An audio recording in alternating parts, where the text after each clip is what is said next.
Semangat pagi. Salam guru penggerak, tergerak, Bergerak, menggerakkan. salam dan bahagia Bapak Ibu guru hebat dimanapun berada. Perkenalkan, nama saya Katemi dari SMK Bagimu Negeriku Semarang dan rekan saya Fendi Kurniawan dari SMK Bagimu Negeriku Semarang. Kami adalah calon guru penggerak Angkatan 7 Kota Semarang. Pada kesempatan ini kami akan melakukan wawancara mengenai pengambilan keputusan berbasis nilai-nilai kebajikan sebagai pemimpin. Dalam hal ini kami akan melakukan wawancara terhadap pimpinan sekolah, yaitu Bapak Dr. Andes Kristianus Dwi Estavianto dari SMK Bagimu Negeriku Semarang dan Bapak Rudi Indrianto dari SMK Kristen Terang Bangsa Semarang. Selamat pagi Pak Kris. Selamat pagi Pak Fendi. Iya, apa kabarnya Pak Baik, Kris? sehat, semangat. Puji Tuhan. Terima kasih Pak Kris atas kesempatannya, atas waktunya. Kami boleh melakukan wawancara pada sesi pagi hari ini berkaitan dengan tugas kami Pak sebagai guru penggerak dalam rangka demonstrasi kontekstual modul 3.1. Dalam hal ini tentang pengambilan keputusan berbasis nilai-nilai kebajikan universal sebagai pemimpin. Tentunya Pak Kris selaku pimpinan di SMK Bagimu Negeriku pernah mengalami masa-masa atau di mana pengambilan keputusan itu membutuhkan sebuah pemikiran, begitu Pak. Jadi langsung saja Pak, dalam hal-hal yang dihadapi permasalahan instansi yang Bapak pimpin, bagaimana Pak Kris bisa mengidentifikasi kasus-kasus yang merupakan dilema etika atau bujukan moral? Iya, pasti tidak ada tempat pekerjaan yang tidak ada persoalan, gitu ya. Setiap tempat pekerjaan, dimanapun kita pada saat kita berhadapan dengan orang itu pasti ada hal-hal yang menyebabkan masalah, gitu. Nah, dilema etika dan moral itu pun terjadi pada saat saya selaku pimpinan ingin mengambil sebuah keputusan, dan lebih mudah pada saat kita dihadapkan pada dilema moral, karena itu kan hitam putih, jadi kelihatan mana yang boleh, mana yang tidak, ya. Satu tindakan itu dikatakan bermoral atau tidak, itu jelas. Yang paling sulit adalah menentukan bagaimana kita mengatasi dilema etika, karena pilihan-pilihannya itu sama baiknya, begitu.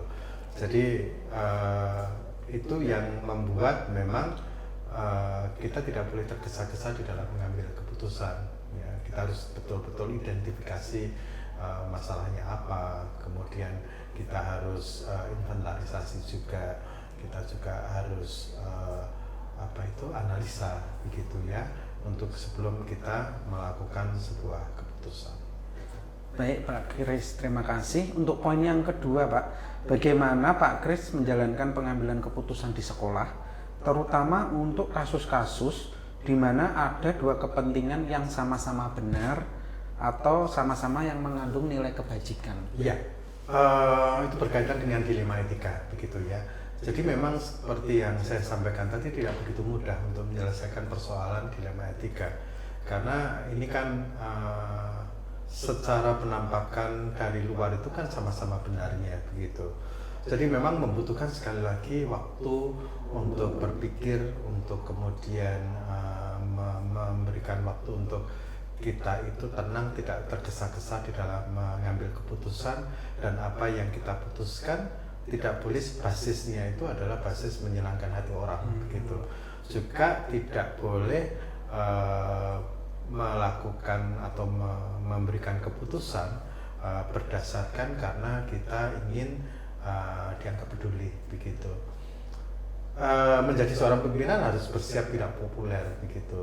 Dan keputusan yang diambil itu basisnya yang paling benar itu adalah ya berbasis tugas, wewenang dan tanggung jawab.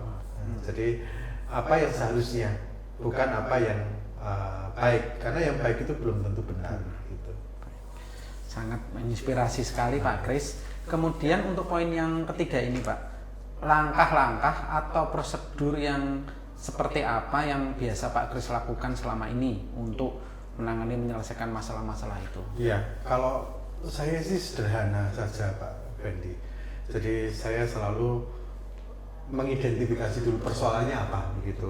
Jangan memberikan ruang kepada perasaan itu untuk bermain gitu. Karena kalau sudah kita memberikan ruang pada perasaan untuk kemudian langsung merespon, maka keputusan yang muncul nanti akan keputusan yang muncul itu adalah berdasarkan dari apa yang basisnya itu bukan apa yang seharusnya, tetapi apa yang Suka tidak? Iya, suka tidak suka, populer atau tidak populer. Jadi keputusan-keputusan langkahnya hanya populis, tapi tidak menyelesaikan masalah. Jadi memang yang saya lakukan sih identifikasi betul, gitu ya. Dan kadang-kadang kita harus di dalam langkah identifikasi itu harus benar-benar ngerti keputusan yang kita ambil itu kan bukan hanya untuk sesaat, tetapi untuk jangka panjang. Jadi rangkaiannya sama seperti kalau penelitian ilmiah. Jadi ada inventarisasi, begitu kemudian ada observasi. Ya, memang tidak harus selalu panjang seperti itu karena kadang-kadang kan di dalam kita menyelesaikan masalah itu ketepatan di dalam menyelesaikan itu kan menjadi tuntutan begitu. Pada saat kita memberikan ruang-ruang kita terlalu lama berpikir, menunda, ya meskipun bukan menunda ya, artinya kita kan juga butuh kadang-kadang masukan dari orang lain. Kita harus studi dokumentasi, kita benar-benar harus mencari dasar ya apa yang kita putuskan sehingga yang kita putuskan itu benar-benar merupakan keputusan yang bertanggung jawab. Cuman situasinya tidak semuanya seperti itu. Yang paling sering saya lakukan ya saya identifikasi dan saya dasar saya tadi adalah bagaimana membuat keputusan yang bukan hanya populis ya, tidak hanya populer tapi ya yang seharusnya seperti itu, yang sesuai dengan tugas, wewenang, tanggung jawab itu saja. Terima kasih Pak Kris, ini ilmu yang luar biasa pada kesempatan sesi kali ini. Dan poin keempat Pak, hal-hal apa saja yang Pak Kris anggap efektif di dalam pengambilan keputusan pada kasus-kasus tadi Pak? Komunikasi. Komunikasi ya Pak. Komunikasi itu penting. Penting sekali ya, ya, Pak. meskipun mungkin buat orang itu jarang dianggap itu sebagai hal yang penting begitu ya. Biasanya orang kan cenderung ya keputusan itu yang paling penting gitu. Tetapi menurut saya apapun keputusannya pada saat kita bahasa pengkomunikasiannya tepat, maka makanan, kalau saya analogikan makanan yang tidak enak kalau kita komunikasikan dengan baik itu akan menimbulkan kesan rasa yang enak gitu. Meskipun taste-nya itu pasti ya tidak enak, tapi kalau itu dibungkus dengan cara kita menyampaikan, dengan kita berkomunikasi dengan baik, rasanya sakit hati karena keterus-terangan kita itu bisa saja membuat menjadi pembeda. Jadi komunikasi itu menjadi hal yang berbeda. Okay. Baik Pak, untuk saya cukup ada 4 poin. Mungkin poin 5 sampai poin 8 ini akan dilanjutkan oleh silakan. Iya Bu Gatemi, silakan. Baik Pak Kris, saya akan melanjutkan untuk pertanyaan yang kelima nih Pak Kris. Siap. Hal-hal apa saja yang selama ini merupakan tantangan dalam pengambilan keputusan pada kasus-kasus dilema etika Pak? Ya, konflik interest. Jadi yang biasanya muncul adalah pada saat kita ingin melibatkan perasaan kita di dalam mengambil keputusan, yaitu kadang-kadang secara tidak sadar saya juga ingin melakukan atau ingin membuat keputusan karena atas dasar peduli tadi, ya peduli, ya. Tetapi belum tentu itu menyelesaikan persoalan karena hanya dengan peduli saja itu tidak cukup. Kadang-kadang kalau kita hanya berdasarkan peduli, kita melupakan keputusan yang seharusnya itu yang seperti apa begitu. Contoh kasus misalnya seperti ini. Ada berapa kali saya mengeluarkan atau meminta kepada anak atau kepada keluarga untuk menarik anaknya karena pelanggaran berat begitu. seperti diketahui kan sekolah ini kan sekolah yang menampung atau memberikan kesempatan kepada anak-anak yang kurang mampu untuk diberi kesempatan untuk pendidikan di tempat ini. Pada saat orang tua harus menarik anaknya, kan yang terbersit dalam diri saya adalah bagaimana dengan kelanjutan pendidikannya, karena jelas bahwa sekolah ini khusus untuk anak-anak yang kurang mampu. Pada saat dihadapkan ya pada dilema seperti itu, sempat atau kadang-kadang atau bahkan sering saya itu sempat goyah begitu ya pada pilihan-pilihan apakah tetap harus mempertahankan aturan ya tata tertib ya yang sudah disepakati bersama, atau karena gara-gara saya ingin peduli care terhadap anak ini sehingga mengorbankan kepentingan banyak orang. Nah, biasanya seringkali yang terjadi seperti itu. Apakah ada lagi Pak perasaan terus peduli terus untuk memutuskan itu masih goyah? Apa ada hal-hal yang merupakan tantangan lagi? Kalau kaitannya dengan siswa itu ya, dan tetap saya harus memutuskan bahwa bukan keputusan yang paling populer atau populis atau bahkan keputusan yang berdasarkan rasa ingin peduli atau care tadi, tapi memang apa yang seharusnya ya, sepahit apapun obatnya ya akan saya telan begitu.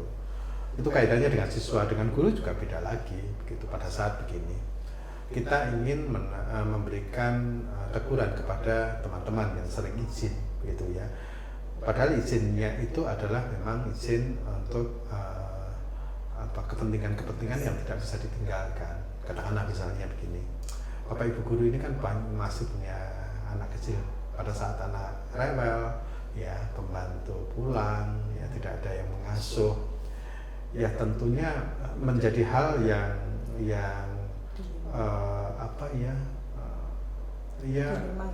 dilema buat saya. Itu hal yang logis gitu kan, karena mereka kan juga terus kalau ditinggal anaknya ikut siapa, padahal anak kecil masih bayi terutama di bawah 5 tahun.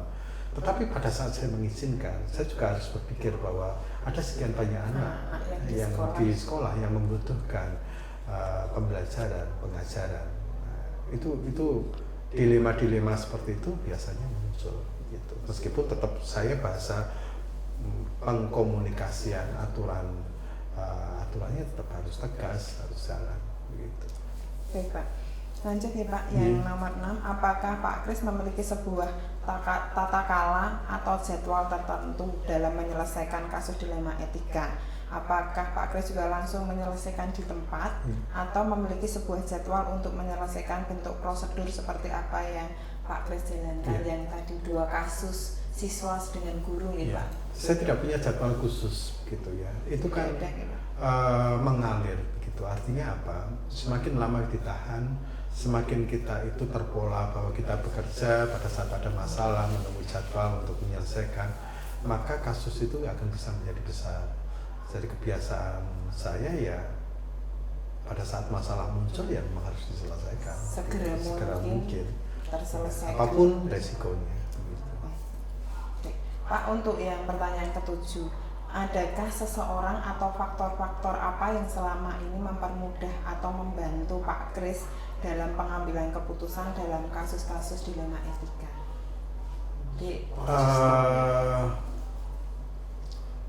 Selain Pak Kris sendiri itu yang membantu Pak Kris? Biasanya kita begini, ada hal-hal yang memang kita bisa bicarakan di tingkat tataran pimpinan gitu ya. Iya, sama ya Pak. Kalau yayasan sih tidak jarang. Jarang. Kalau dengan siswa kita sih hanya memang punya kewajiban untuk menyampaikan persoalan-persoalan yang memang penting untuk disampaikan. Tapi dalam hal tertentu kan saya memang diberikan kewenangan untuk mengatasinya. Paling ya kadang-kadang ada hal-hal yang memang saya minta pendapat teman-teman ring 1 saya, Pak Wakil gitu. Ya minimal itu, tapi tidak selalu saya melibatkan mereka begitu ya, tidak selalu. Pada saat saya yakin akan keputusan yang saya lakukan ya kadang-kadang saya tidak melibatkan mereka. Tapi memang ada kalanya ada hal yang memang saya harus mendengar pendapat orang lain juga meskipun belum tentu pendapat mereka juga akan saya pakai gitu. Terus misalkan ada lagi nggak Pak, misalkan oh ini karena kasusnya ini lumayan ini dan harus diketahui atau paling tidak meminta pendapat itu selain waka terus Pak Kris itu apakah ada seseorang yang bisa membantu Istri. Jarang saya libatkan keluarga untuk memutuskan. paling tidak lembaga lain yang penting oh ini tahu Kalau hitam putih misalnya moral itu lebih mudah gitu ya. Kalau yang etika itu kan lebih sulit gitu karena kan sentuhannya itu beda gitu. Setiap orang itu kan punya standar sendiri-sendiri. Jadi semakin banyak saya melibatkan orang itu semakin semakin banyak pendapat yang tentunya pasti akan sesuai dengan kondisi orang-orang yang sedang saya ajak bicara. Karena kalau moral tadi kan jelas boleh tidak kan cuma itu saja atau benar salah. Tapi kalau ini kan dua-duanya bisa benar gitu. Pada saat kita dihadapkan suruh memilih dua-duanya benar itu menjadi hal yang sulit karena bisa saja subjektivitas itu akan mempengaruhi. Semakin banyak saya bertanya maka semakin banyak jawabannya. Rule-nya kalau saya ya sebetulnya tidak harus tanya kemana-mana kan tinggal tugas tanggung jawab sudah itu saja. Jadi tidak berpikir apa yang baik lagi ya apa yang kemudian berbasis keinginan kita untuk peduli lagi, tetapi apa yang seharusnya dilakukan ya apa yang seharusnya diputuskan sudah itu saja. Karena kan kita bicara soal apa yang seharusnya itu intinya di situ. Kamu baik tapi belum tentu benar ya. Yang paling benar ya benar ya, jangan cuma baik saja itu saja. Berarti istilahnya untuk pendapat khusus ring 1 gitu nih Pak ya? Tidak selalu. Tidak selalu. Kadang mungkin kalau Pak Kris sendiri sudah oke, ring 1 pun ya. Kalau jelas kan sebetulnya kalau semua dibawa lari ke tugas tanggung jawab ya wewenang itu kelihatan apa yang seharusnya itu ya kelihatan di dalam tata SOP ya. Kalau itu berkaitan dengan hubungan kerja itu kan ada SOP-nya sudah jelas lah begitu. Artinya sebetulnya tidak perlu lagi kita minta pendapat pun kalau kita berbicara aturan itu sudah jelas. Kebijaksanaan itu kan muncul pada saat aturan itu ingin ditawarkan gitu kan. Kalau sesuatu sudah mulai kita berbicara soal kebijaksanaan itu sebetulnya itu kan melawan aturan ya, aturan yang bagus. Meskipun kadang-kadang kebijaksanaan itu juga dibutuhkan gitu. Baik Pak Kris, dari semua hal yang telah Pak Kris sampaikan, pembelajaran apa yang Pak Kris dapat petik dari pengalaman Pak Kris mengambil keputusan dilema etika ini Pak? Ya, mengambil keputusan itu seni, begitu menurut saya sih. Iya. Jadi tidak bisa. Memang saya tadi dengan mudah itu mengatakan bahwa bisa dengan mudah kita melihat tugas wewenang tanggung jawab. Tetapi seninya itu ada di seni komunikasinya. Ya, jadi apapun yang kita sampaikan, aturan apapun yang ingin tegakkan itu tergantung dari komunikasi. Menurut saya pada saat semuanya didasari dilandasi dengan itu maka akan lebih mudah. Saya tidak mengatakan akan pasti mudah untuk menyelesaikan segala sesuatu, tidak. Tetapi itu akan mempermudah begitu ya. Tidak selalu bisa menyelesaikan, tetapi itu pasti akan lebih mudah. Baik Pak Kris, berarti intinya dalam wawancara pagi hari ini tuh endingnya komunikasi gitu ya. Yeah. Apapun permasalahan yang dihadapi dikomunikasikan dulu, mendengarkan dulu. Jadi hasilnya itu tidak istilahnya terbaik untuk kita semua. Ngoten nih Pak Kris. Iya, ya memang tidak boleh tergesa-gesa juga gitu. Tidak boleh terlalu lama juga ya menunda menyelesaikan permasalahan. Itu persoalan yang memang tidak gampang ya. Sekali lagi dilema etika pada saat kita menentukan antara yang benar dengan yang baik dengan yang baik itu tidak mudah. Tapi harus kita lakukan selalu kepada yang benar gitu ya. Dan tadi komunikasi memang itu penting untuk mengurangi, mereduksi ketidaknyamanan orang yang sedang kita bicara dan sedang mendapatkan terkena langsung dari akibat keputusan yang kita lakukan. Baik Pak Kris, terima kasih Pak Kris untuk wawancara pada pagi hari Iya, ini. sama-sama.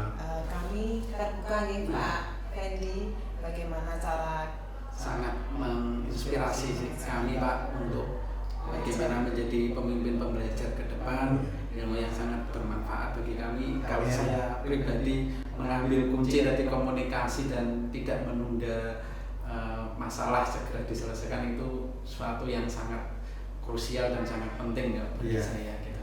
Terima kasih Pak Kris atas waktu dan kesempatannya. Sehat selalu Pak Kris. Amin. Tetap semangat. Tuhan memberkati. Amin. Salam untuk keluarga. Oke, ya terima kasih juga Pak Fendi buka.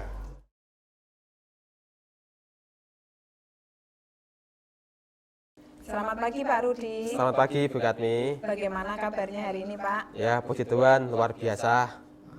Terima kasih Pak sudah menyediakan waktu sesuai janji yang kemarin ya Pak, yang sudah kita sepakati bahwa hari ini saya akan melakukan wawancara. Kami dari guru penggerak ada tugas yaitu demonstrasi konstekstual yaitu di modul 3.1 tentang pengambilan keputusan yang berbasis nilai-nilai kebajikan universal sebagai pemimpin. Jadi saya ditugaskan untuk mewawancarai Pak Rudi.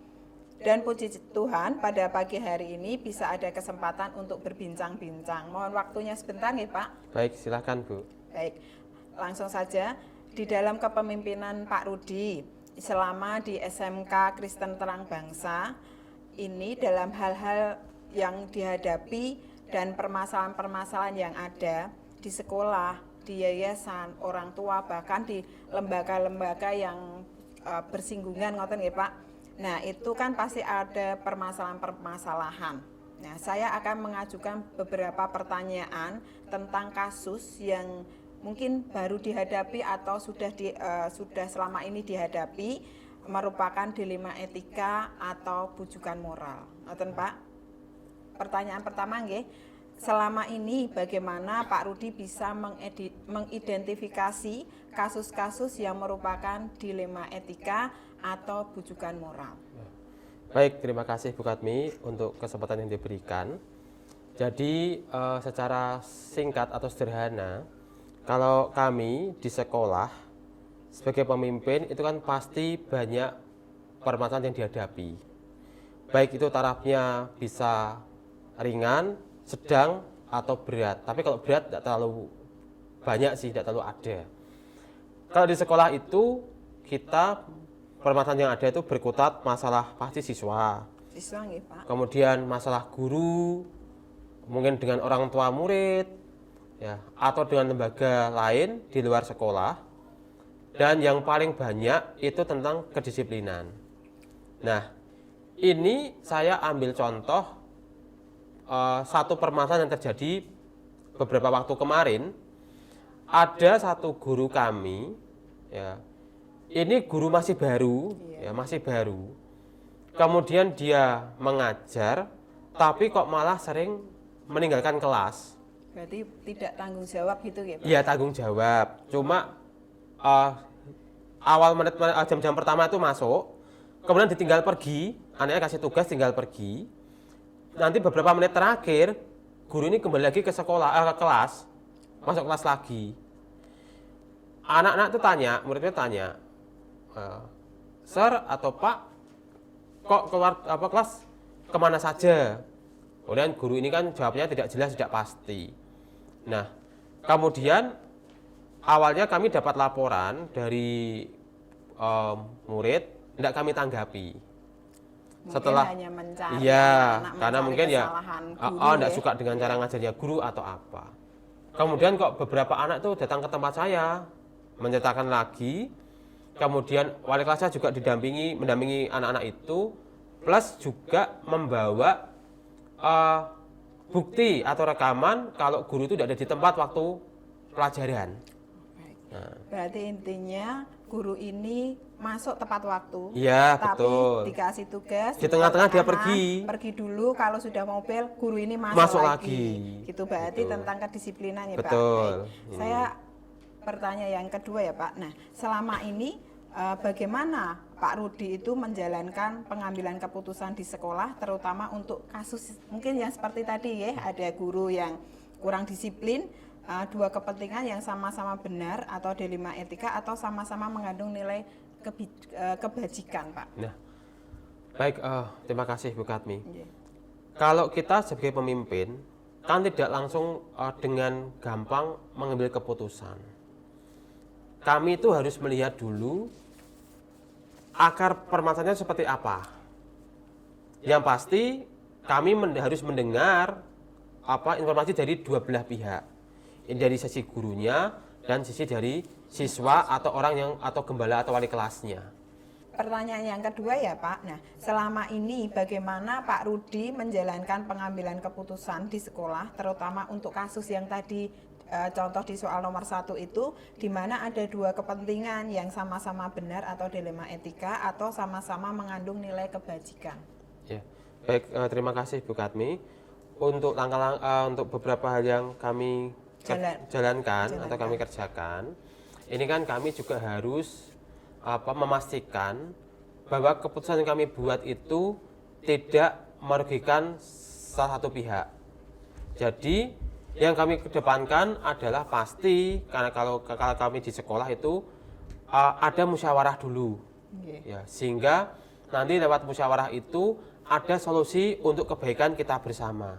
Yang pasti di kebaikan itu ditujukan untuk kemajuan sekolah dan tidak membuat kegaduhan atau masalah baru di lingkungan sekolah tersebut. Ya. Jadi dimusyawarahkan ya Betul. Pak. Baik. Baik Pak, untuk pertanyaan yang ketiga nih. Nah, langkah-langkah atau prosedur seperti apa yang biasa Pak Rudi lakukan selama ini untuk menangani atau menyelesaikan masalah guru tersebut, Pak? Nah, baik, kalau dari kami yang biasa kami kerjakan, yang pertama kami harus mengidentifikasi dulu permasalahan apa yang terjadi. Nanti kan akhirnya ketemu, oh masalahnya ini, misalnya tadi tentang kedisiplinan guru. Kemudian kami, yang kedua kami panggil ya siswa atau wali kelas yang membuat laporan itu. Kami tanya dulu satu pihak itu, betul enggak melaporkan ini? Dasarnya apa? Apakah tidak suka sama gurunya atau tidak suka dengan pengajarannya? Nah setelah itu kemudian kami panggil, yang ketiga kami panggil guru tersebut. Ya, kami minta klarifikasinya. Betul tidak yang dilakukan ini? Dengan bukti-bukti yang ada, karena kalau ada bukti berarti menuduh malahan. Itu. Setelah itu kemudian guru kami berikan teguran lisan dulu. Teguran lisan. Setelah itu kemudian nanti beberapa waktu lagi kami amati. Kalau masih lagi seperti itu, maka kami buat teguran tertulis. Nah, jika kemudian masih mengulang kesalahan itu lagi, maka kami undang lagi gurunya. Kami minta membuat atau mengisi lembar komitmen. Lembar komitmen apa yang bisa dikerjakan sampai nanti akhir semester itu. Nah, kalau sudah masuk lembar komitmen, berarti nanti ambil lagi dengan surat peringatan 1, SP1. Oh, berarti sampai kalau sudah tidak mempan gitu ya? Ya. Berarti diberikan surat Peringatan 1. SP1. Kami amati lagi, jika mengulang lagi, maka akan terbit surat peringatan kedua. SP kedua. SP gitu. kedua.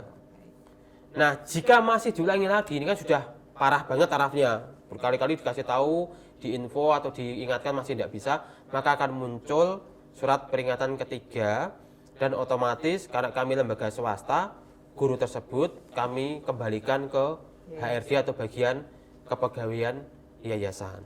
Baik. Berarti langkah-langkahnya sangat banyak ya Pak, saya Iya. ulangin. Pertama itu mengidentifikasi dulu, tidak langsung mendengar satu pihak. Betul. Terus panggil siswa atau dan wali kelas untuk mempertegas lagi. baru guru tersebut ditanya gitu ya, diklarifikasi, terus guru diberi teguran. Betul. Berarti ini sudah pembinaan gitu ya Pak. Teguran lisan dulu. Oh ya. Terus ada teguran lisan, baru nanti tidak mempan teguran tertulis, baru dipanggil suruh membuat surat dulu apa Ya. yang akan dikerjakan. Lembar ada komitmen, perubahan, betul. Ya, ada perubahan atau tidak. Kalau tidak lagi, berarti ada SP1. Kok masih lagi SP2 dan mungkin, tapi adakah yang sampai SP3 Pak ini? Pernah, tapi sebisa mungkin tidak diberikan, tapi ada yang pernah dapat SP3. Jadi Lanjut ya Pak. Ya. Baik, untuk pertanyaan keempat Pak. Hal-hal apa saja yang selama ini Pak Rudi anggap efektif dalam pengambilan keputusan pada kasus-kasus dilema etika? Hal-hal apa yang dianggap efektif dari ini tuh? Ya. Nah, kalau kami biasanya setelah kami panggil guru yang bersangkutan atau yang dalam tanda kutip itu bermasalah, dengan teguran aja dan lembar komitmen itu mereka kemudian akan merubah sikapnya. Ya. Karena kalau lembar komitmen itu kan berarti kita seperti melakukan coaching ke guru tersebut. Bukan saya mengarahkan, tapi guru itu punya inisiatif sendiri. Apa sih yang harus aku kerjakan untuk memperbaiki performa dalam pengajaran? Jadi tak rasa guru itu akan berubah dengan sendirinya. Jadi lebih baik lagi pastinya. Karena pertanyaan itu dijawab sama guru Iya, sendiri. saya kembalikan dan lagi ke guru itu. Dilakukan sendiri. Betul. Gitu ya, Pak. Baik, apa Pak. yang dia kerjakan itu nanti yang sesuai dengan pemikiran dia sendiri. Begitu. Berarti itu menurut Pak Rudi itu yang dianggap pengambilan putusan yang paling efektif, nggih. Baik, yang soal yang kelima, Pak. Hal-hal apa saja yang selama ini merupakan tantangan dalam pengambilan keputusan pada kasus-kasus dilema etika itu?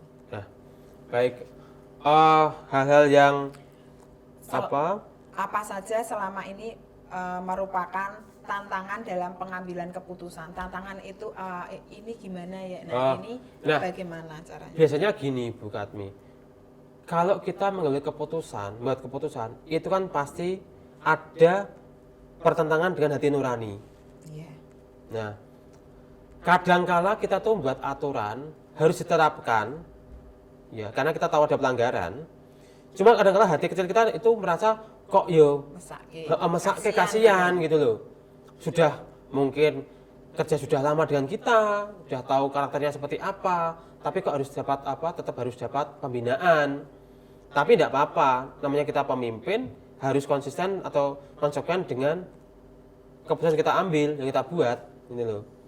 Karena kalau kemudian kita pakai hati nurani terus, maka kebijakan itu tidak akan bisa dilakukan atau diambil. Disiplinnya kurang Betul. jalan ya, karena mengikuti kata hati, padahal itu sudah tidak Ya, pas gitu ya. kalau kata hati itu juga penting sebagai pemimpin. Nah, tapi aturan juga harus ditegakkan. Jadi memang kendalanya adalah itu tadi pertentangan antara aturan dengan hati nurani. Baik, Itu Pak. sih. Baik, lanjut ya Pak untuk soal pertanyaan nomor 6. Nah, apakah Pak Rudi memiliki sebuah tata kala atau jadwal tertentu dalam menyelesaikan kasus dilema etika? Apakah Pak Rudi langsung menyelesaikan di tempat atau memiliki sebuah jadwal untuk menyelesaikannya, bentuk atau prosedur seperti apa yang Pak Rudi jalankan? Ya, baik, terima kasih Bu Katmi. Kalau jadwal, saya rasa kok tidak pernah terjadwal ya kayak gitu ya. Karena kalau kejadian atau kasus atau masalah itu kan munculnya itu tidak terjadwal atau suatu waktu gitu loh. Iya. Tapi sebisa mungkin kami harus mampu menyelesaikan masalah itu tepat waktu. Dengan cepat lah, dengan cepat, bukan tepat waktu, dengan cepat. Secepat mungkin, betul. Gitu ya. Harus teratasi. Kenapa? Karena semakin lama tertunda, maka akan membuat suasana tidak nyaman. Tidak nyaman dan berpotensi akan memunculkan konflik-konflik yang lain. Dan pengaruh guru-guru yang Betul. lain itu wong itu aja Oh, nggak dibiarkan ditegur, kok. gitu. Dibiarkan saja, aku tak ikut-ikutan aja gitu. Nah, berarti waktunya tidak ditentukan karena permasalahan tidak ada yang milih ya Betul. Pak ya. Maksudnya kita kalau ada masalah secepatnya Ya, segera ditangani ditangani dan cari diselesaikan solusinya. solusinya. Seperti apa. Yang pasti solusinya kan harus dimusyawarahkan kekeluargaan tadi, dan fokusnya adalah untuk kebaikan atau peningkatan mutu sekolah tersebut. Baik Pak, untuk pertanyaan yang ketujuh Pak, adakah seseorang atau faktor-faktor apa yang selama ini mempermudah atau membantu Pak Rudi dalam pengambilan keputusan dalam kasus-kasus dilema etika? Berarti yang membantu. Ya, baik. Di sekolah itu kan kepala sekolah ada yang namanya wakil kepala sekolah. Nah, sebelum kami memutuskan suatu hal, itu biasanya kami diskusi dulu dengan para wakil kepala sekolah. Saya butuh masukan dari teman-teman ini, ya, apakah betul enggak nanti keputusan yang saya ambil itu sesuai atau tidak. Itu yang pertama. Yang kedua, di kami ini ada yang namanya bagian manajemen mutu. Bagian manajemen mutu sekolah ini juga akan memberikan masukan. Ya, dalam hal ini beliau akan memberikan masukan efeknya apa sih untuk mutu sekolah jika diterapkan aturan tersebut atau dibiarkan. Jadi seperti pertimbangan. Betul. Waka dulu beberapa waka Ya. untuk musyawarah, setelah itu nggak cukup ya Tidak Pak cukup, ya. dan ada manajemen mutu. Efeknya apa jika aturan itu ditetapkan atau dilakukan? Ya. Dan nanti keputusan terakhir pasti tangan kepala sekolah. Tapi saya kan sudah punya referensi dari teman-teman yang lain, dari segi akademiknya bagaimana, dari mutunya bagaimana, dari efek nanti ke siswa bagaimana. Ada fakta-fakta yang mendukung. Betul. Kira-kira ada yang lain Pak selain wakil kepala sekolah, waka-waka, manajemen mutu, ada yang Ya, lainnya? baik. Kalau kasus-kasus tertentu, ya, Istilahnya berat ya Pak. tanda ya? kutip agak berat, pasti yang pertama kami konsultasikan dengan pihak pengurus yayasan. Jadi yayasan itu kalau sudah di ranah kepala Ya, sekolahnya sudah. masih Masih, berulang-ulang, itu berarti paling tidak dikomunikasikan dengan yayasan harus tahu. Ini yayasan harus tahu kalau di kami kan ada namanya direktur operasional. Nah, itu harus tahu pertama kali apa yang kejadian di jenjang yang harus diketahui oleh mereka. Yang kedua, kami juga nanti akan menghubungi pihak komite sekolah. Itu juga penting karena komite harus tahu perkembangan dan semua. kualitas sekolah tersebut. Oh, ada masalah ini, berarti komite harus tahu.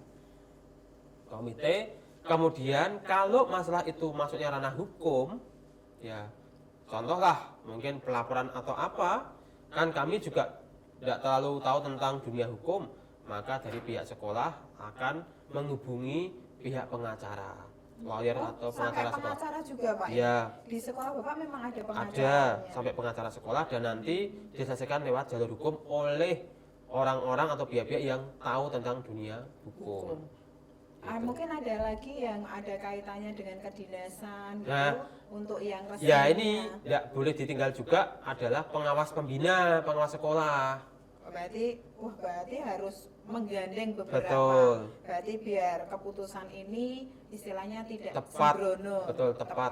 Walaupun kadang hati nurani Bapak mungkin agak Ya, untuk membedakannya seperti apa atau faktor kasihan gitu ya Pak. bahkan kami pernah juga loh Bu Katmi itu sampai ke cabang dinas untuk satu masalah tertentu, harus diketahui pihak sana juga, cabang dinas pendidikan Berarti cabang provinsi. sampai Dilibatkan dikasih SMK-nya. Berarti perkembangan di dalam intern sekolah Bapak itu harus juga kalau Ya. ada kasus-kasus besar. Kalau kasus tertentu yang Iya. memang itu menyangkut pihak luar, maka cabang dinas harus tahu, mengetahui cabang dinas juga. Dikomunikasikan. Betul. Baik betul. Pak. Pertanyaan yang ke-8 nih Pak, ini sepertinya sudah banyak sekali.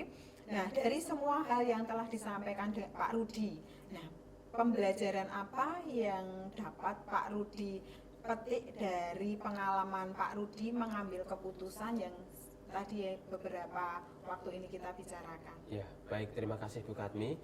Jadi begini, yang saya bisa ambil adalah kita tuh sebagai pemimpin, ya betul, sebagai pemimpin itu bagi manusia kita kan tetap punya hati nurani. Tapi secara kedinasan kita juga punya kewenangan untuk melaksanakan peraturan yang sudah disepakati oleh semua pihak. Nah, tujuan kita adalah lewat peraturan yang kita buat itu maka kegiatan pembelajaran di sekolah itu berlangsung secara baik dan efektif. Ya, efektif. Dan pasti tujuannya adalah kita itu bisa menerapkan misalnya kedisiplinan dari murid, guru-guru yang ada, atau semua warga sekolah. Nah, keputusan yang kita ambil itu saya percaya tidak semua orang menyukai. Ya, like or dislike itu pasti. Namanya manusia punya pilihan, suka tidak suka. Ya, tapi sebagai pemimpin kita harus konsisten dengan keputusan kita. Apapun resikonya, yang kita putuskan tetap harus kita jalankan. Meskipun itu teman baik kita sendiri, ya sahabat kita sendiri, tapi aturan tetap harus dijalankan. Jadi teman-teman yang besok jadi calon guru penggerak ini, ya sudah disiapkan untuk jadi calon pemimpin. Jadi tetap ambil keputusan secara profesional, tapi juga jangan lupa masih juga menggunakan hati nurani. Begitu ya Bu Kat, mungkin yang bisa saya sampaikan. Baik, puji Tuhan Pak, sangat menginspirasi pembicaraan pada pagi hari ini. Poin-poin yang dibicarakan juga jelas, intinya tentang kedisiplinan, memakai hati nurani, tapi juga kedisiplinan juga harus ditegakkan. Untuk apa? Untuk kemajuan sekolah dari Bapak pimpin ya Pak di SMK Kristen Terang Bangsa. Terima kasih atas kesempatannya. Tuhan memberkati. Terima kasih Pak. Terima kasih Bu Katmi. Semoga bermanfaat. Terima kasih.